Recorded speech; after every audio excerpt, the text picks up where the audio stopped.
Keep it short. Mastering contractions in informal English.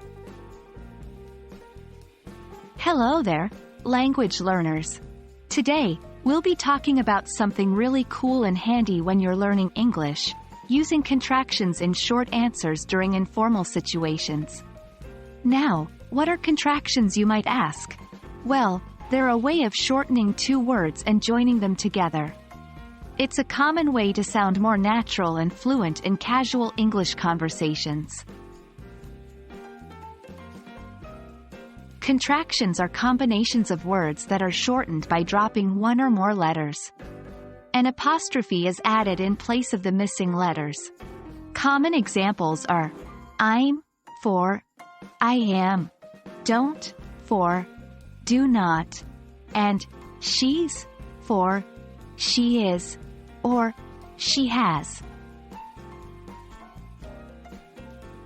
When answering questions in English, especially in an informal setting, it's common to use contractions.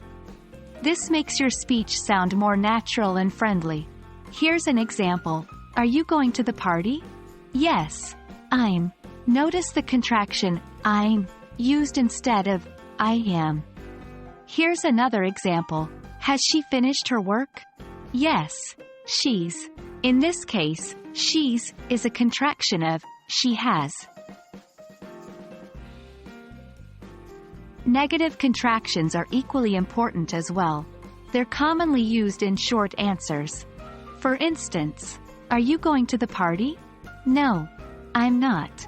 Here, I'm not is a contraction of I am not. And another example, has she finished her work? No, she hasn't.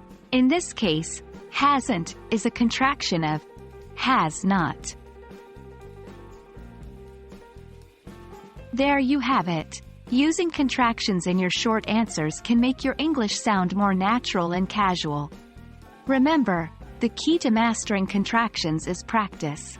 Try incorporating them into your daily English conversations and soon, it'll become second nature. We hope you found this video helpful, and don't forget, keep your English learning journey fun and engaging. Till next time, happy learning!